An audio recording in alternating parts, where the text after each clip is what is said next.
Thanks for joining us on another edition of the Small Business Show with Jim Fitzpatrick, exclusively on ASBN.com. Hey everyone, Jim Fitzpatrick. You're watching another edition of the Small Business Show right here at ASBN.com. With Small Business Saturday just around the corner, it's the perfect time to spotlight a local business making a big impact. And that impact dates back, in this case, to 1924. Kegel's Inn, born out of the Prohibition era, is still proudly family-owned and operated. And joining us is Julian Kegel, the current owner and operator of Kegel's Inn. So thank you so much, Julian, for joining us on the show today. Our pleasure. Thanks for having us. Sure. Yeah. So your family has been in this business for over 100 years. What's the story behind Kegel's Inn? Well, it all starts in the height of Prohibition. In 1924, my great-grandpa, John Kegel Sr., decides to open up a bar.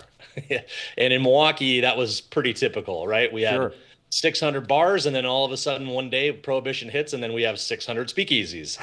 And it ended up being a wonderful staple in the community when it first opened. This German Bavarian style beer hall with a beautiful bar, original woodwork, stained glass windows that wouldn't let you see into the establishment. That was sort of the basics. Okay. 1927, my great grandma gets an arrest ticket as enforcement agents bust her with alcohol in her moo-moo. And then luckily, Wisconsin was the first to decriminalize the enforcement of Prohibition in 1928. And then Kegel's Inn was sort of saved from there on out. And we've been family run, family owned, and operated ever since day one. That is fantastic. What a story. What a story. We're showing videos of it right now and pictures of it and your descendants there. I mean, it's been really something. It's an amazing story. What does it mean to be the fourth generation running it? Well, it's not going under my watch. That's for sure. That's what COVID taught us. So, you know, got big shoes to fill. Yeah.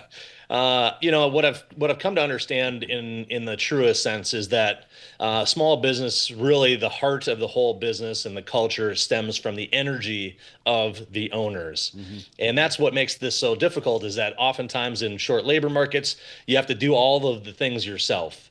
But one of the things that we decided day one is that of COVID was to make sure that we paid our staff first, and that was really the lifeblood of the business, is the relationships that customers had with the people that they saw every day. Yeah, wow, that's amazing. And taking care of your employees and such and your customers is always got to be a top priority for any business, right? No doubt. And keeping the product quality super high. Yes. Not only just from the food perspective, but also just from the atmosphere and the genuine feel of when you walk in that big, heavy wooden laden door and you see this sort of old world atmosphere. It just ties into the memories that you might have had when you visited as a kid for great grandma's birthday or memorial. Sure. And we like to say that, you can do it all in your lifespan. You don't have to stop in every week, but baby probably had his first fish fry at Kegel's Inn, and then, your 70th wedding anniversary, we hope to have with you as well. Sure. Did you ever brew your own beer? Well, we contract with a bunch of local breweries that do some really high quality German beers. Yeah. And that was in celebration of our 100-year anniversary. Okay. We have 9 collaborations with local breweries that really sort of tie in the story of how Prohibition helped bolster the support for Kegel's Inn. Wow. And that's just been a huge success for us in all of our beer gardens, at our Milwaukee Oktoberfest Festival down at the lakefront. It's just really caught on. That's fantastic. So running a restaurant through tough times is no small feat. You've done it now a few times. In 2021, American Express awarded you a grant to support pandemic recovery. Tell us about that. Yeah, so I'm lucky enough to have a background in urban planning, where you talk to government and sort of be the translator between the public and government. Mm-hmm. And one of the things that we did in 2018 is we petitioned the city to open up the street for our beer garden. Okay. And that process and all the paperwork and all of the relationships that we built through that process took 2 years. Wow. So luckily in 2020, we were well suited to handle the pandemic and all the outdoor dining that we were needed to require. And then a year later, the development office from the city actually sent an email to me and said, "This is right up your alley. You should apply." And so there's, deferred maintenance on this 100-year-old building. Let's just say like the old neon signs that technology just doesn't really work anymore. Those are really expensive to fix. So we tackled one of the classic murals that was on the outside from 1933, refurbished that, brought that to life in the beer garden.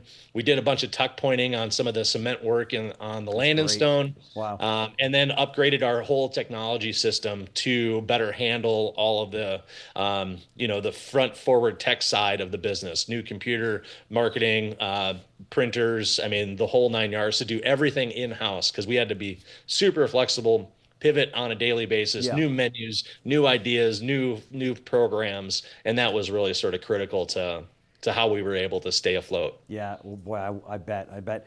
During the pandemic, you guys obviously were poised beautifully with the outdoor setting, again, which we're showing right now on the screen. But in addition to that, many businesses reported very strong sales in their to-go business. You bet. Did you do the same? Yeah, we were, after about 3 weeks of shutdown, we were driving home and we saw about 60 cars backed up for one of the local drive-throughs here. And I was like, I bet we could punch a hole in my office right to the parking lot, and I'll just stand out there with a handheld and we'll take to-go orders for our really popular Friday fish fry. Right. And we had just revamped our entire kitchen. Right. So 18 days later, after we finished this kitchen project, we get shut down for COVID.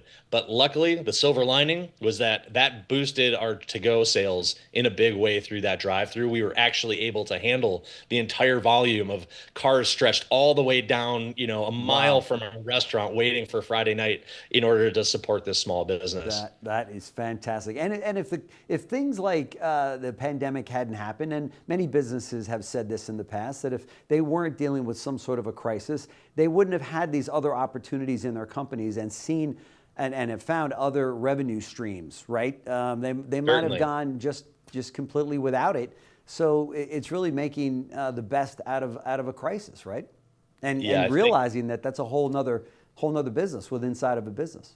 Yeah, luckily when we took over in 2016, we immediately had this idea that we should start asking questions about all of the individual processes. Sure. And we said, why do we do this? And my core staff, my veterans would say, well, this is what we've tried and this is what works.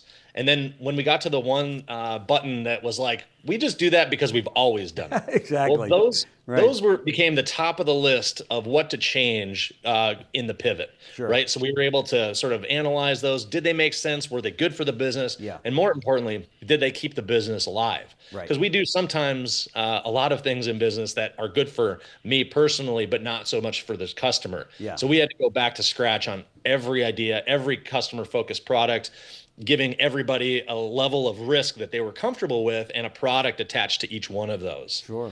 What do you think your great-grandparents would say if they walked in the doors of Kegel's Inn today? There's only one word: Prost. There you go. Good job. Because sometimes the only definition of success is survival. Yeah, that's so true. So this Saturday is all about supporting local businesses. What does the push mean for a business like yours? Yeah, I think it's sending the same message that we always send. If you don't support a business like that's 100 years old or even 10 years old or locally owned, they will not survive without patronage. And one day a year is not nearly enough, right, to keep us in business. That's right. So my message would just be like, every time you decide to go out, try to pick a local restaurant, a local owner, a local retailer, that those dollars go way farther in the community than giving them to a bigger corporation. That's right. For viewers who want to support small businesses, you've just kind of touched on a little bit, this weekend. What's the best way that they can show up for you and others in their own community? Yeah, I mean, if there's one day that you're deciding to go out to eat to a local business, now you have competition in Milwaukee for 2,300 restaurants. Yeah. So my recommendation is buy some holiday gift cards and start handing those out to your friends. Great idea. And if they live in the area, pick 4 or 5 gift cards from local restaurants and say, here's your dining package for January. Yes. We know everybody's busy in the holidays, but after, when things slow down, go support these places, try something new, try some local flavor, and support these owners that are really, giving their hearts to this mission. Yeah, that is so true. I myself have been the recipient of a gift card of a local restaurant that I must have passed by 100 times and never went in until I got the gift card. I got the gift card. My wife and I went to dinner, and we have been huge fans ever since. We probably go 3 times a month. And so you bring up a good point. That gift card can go so far. Yeah, and at Kegel's is especially difficult because we have those stained glass windows that kept people from looking in. A lot of people, we get 40,000 people past our door every day, and you can't see what's going on inside. So you got to just step through that threshold and feel that authenticity before you ever make up your mind that you're going to do it again. That is so good. What a great story about the entire 4th generation, 100 years in business. Congratulations to you and your entire family for hanging up, and hanging in, I should say, for over 100 years. That's just amazing. Very inspirational to so many other small business owners. Julian Kegel, who is the 4th generation of Kegel's Inn. If you are in that area there in Milwaukee, you got to stop in, say hello, tell them you saw him on ASBN. But you can see here from the pictures that we're showing in the videos, it is a really cool place to go. So Julian, thank you so much. Best of luck to you on this Small Business Saturday. And I'd love to do a follow-up with you to see how things went. We'd love to. Awesome. Appreciate you having me on. Thanks so much. Thank you. Thanks for watching another edition of the Small Business Show with Jim Fitzpatrick, exclusively on ASBN.com.